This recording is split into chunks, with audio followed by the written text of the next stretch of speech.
que quand on est élu, on est accompagné, il ne faut pas avoir peur. Puis comme à la municipalité, on a vraiment beaucoup de professionnels pour nous aider. Chaque commission est accompagnée, est attitrée à un professionnel, d'une part, puis on reçoit la documentation à l'avance. Puis si je prends l'exemple du CCU, il y a des formations pointues qui se donnent au niveau de l'urbanisme pour ceux qui veulent se former encore plus. Donc, il ne faut pas avoir peur, on est accompagné, on reçoit la documentation, on pose des questions. C'est drôle parce qu'une anecdote, quand j'ai été élue la première fois, ils nous livraient le vendredi soir pour le lundi une pile de documents. C'était livré par un commissionnaire, il fallait lire ça pour les réunions du lundi. Après ça, on a migré vers la clé USB. Hein? Puis maintenant, on a un cloud pour aller chercher nos documents. Mais il y a quand même beaucoup de lecture. Il faut aimer la lecture.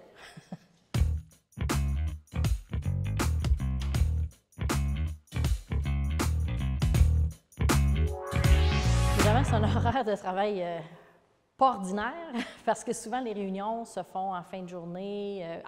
D'abord, tous les lundis soirs, c'est sûr qu'on se rencontre au conseil municipal. On se rencontre soit en plénier, qu'on certains appellent le caucus, ou en séance publique. Alors, il y a des réunions tous les lundis soirs. Sinon, ça dépend des comités, commissions sur lesquels siègent les élus. Et là, on essaie de fixer l'agenda selon leur disponibilité. Donc, si par exemple un élu travaille à l'extérieur, puis certaines journées, il n'est pas capable, on tient compte de ça là, pour fixer les horaires des réunions. Puis beaucoup du travail préparatoire se fait en comité-commission pour les conseillers et conseillères.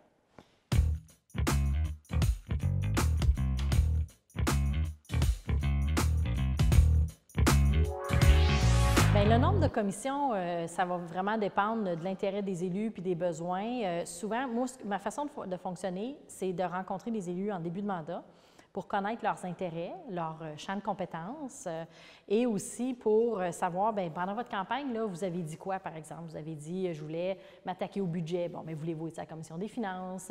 Je veux qu'on ait plus d'événements. Voulez-vous être à la commission des loisirs, sport? Bon, alors, voilà, je prends. Puis là, j'essaye de placer pour équilibrer les différents comités et les différents comités de commission. Toutefois, la décision finale revient au conseil municipal. Fait que moi, je propose ça au conseil municipal, puis c'est adopté par résolution.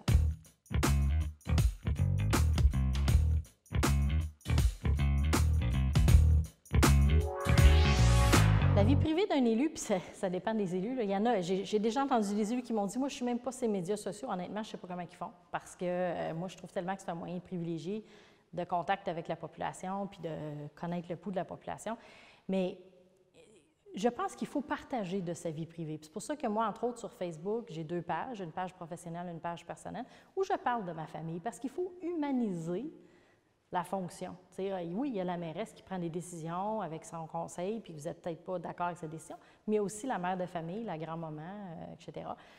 Donc, je trouve que c'est important, ça permet d'humaniser. Mais c'est sûr que tu as moins de vie privée quand tu es un élu.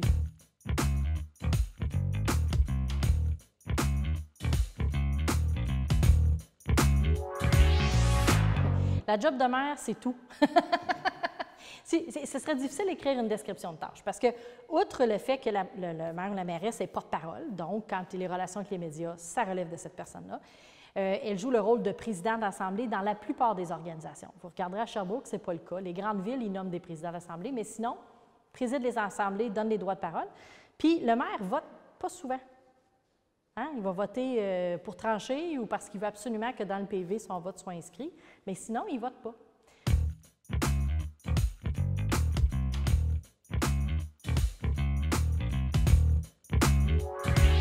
Habituellement, on arrive au bureau, on vérifie l'agenda, on vérifie les réunions, les retours d'appel, les courriels, etc. Souvent, très souvent, même en mode virtuel, il y a beaucoup de réunions qui s'enchaînent, que ce soit MRC, table des MRC, ville, les comités commissions, parce que le maire siège d'office sur tous les comités commissions de la municipalité, ainsi que comme ville-centre sur tous les comités commissions de la MRC. Fait que ça en fait des réunions.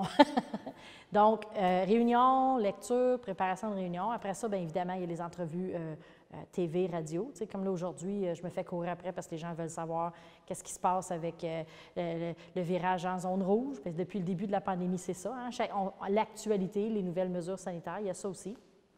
Réagir à des annonces du gouvernement. Puis après ça, il y a toute la question de présider les caucus, les comités pléniers, d'assurer qu'on respecte l'ordre du jour dans la mesure du possible et qu'on soit prêt là, pour aller en séance publique, présider les séances publiques. Fait que ça ressemble à ça, mais les journées se suivent et ne se ressemblent pas tant, je vous dirais.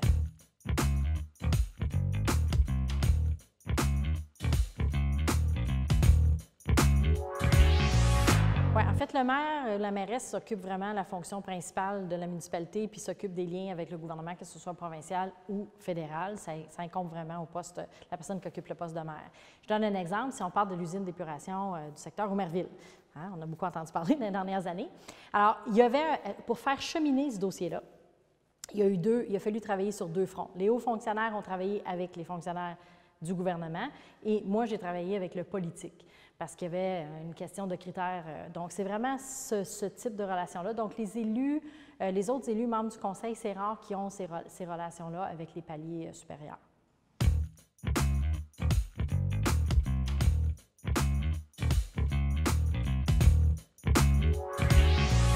C'est clair que le poste de mairie à Magog, c'est un poste à temps plein. C'est clair. D'ailleurs, je regarde ce qui se passe dans les petites municipalités, puis c'est pas parce qu'elles sont plus petites qu'ils ont beaucoup moins d'ouvrages, puis en plus, ils ont moins de professionnels pour les accompagner, alors, mais ils n'ont pas assez de salaire pour dire qu'ils sont obligés de garder une job. Je les plains un peu parce que c'est une job à temps plein. Pour moi, ça, c'est sûr que c'est une job à temps plein.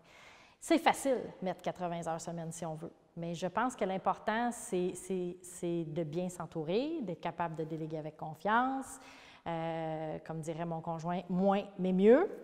Hein? Mais moi, ça m'arrive de mettre 60-70 heures, ça dépend des semaines. Mais je dirais que c'est correct, c'est possible de le faire dans une semaine normale de travail si on exclut les activités de représentation.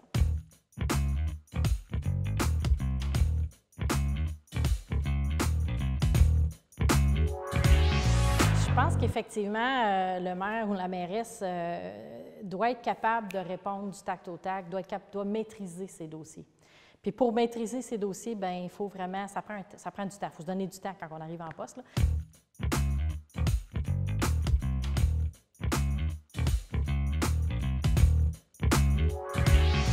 L'obligation sociale que je dirais, moi, c'est... Bien, moi, je crois beaucoup en l'authenticité, de toute façon. Moi, je pense que Vicky mairesse, Vicky Méham, mère de famille, où vous ne verrez pas une grosse différence, à part peut-être que je ne me maquille pas puis je me fais une queue de cheval le dimanche. Là, vous ne verrez pas une grosse différence. Je crois beaucoup à ça, l'authenticité. Mais je pense aussi qu'un des conseils que j'ai déjà eu, moi, puis je l'ai gardé, c'est qu'il faut toujours parler et agir comme si on avait un micro en dessous du nez.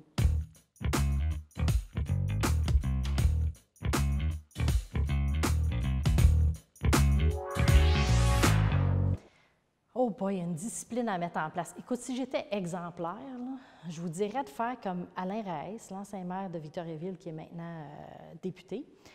Lui, il a une discipline incroyable. Il s'occupe de sa santé physique, il s'entraîne, puis c'est bon pour là. Moi, je ne fais pas beaucoup d'exercices, fait que je ne suis pas un bon exemple là-dessus. Mais je dirais au niveau de la discipline, il faut aussi trouver un équilibre entre la vie privée et la vie professionnelle, parce que je l'ai dit tantôt, on est de garde 24/7, en tout cas à la mairie, ça c'est sûr. Mais quand est-ce qu'on se prévoit des moments pour nous personnellement, pour nous comme famille aussi, de continuer à se former puis à s'informer aussi, parce que ce serait trop facile de dire « j'ai pas le temps, puis je m'occupe de mes dossiers », mais on pourrait vite être dépassé.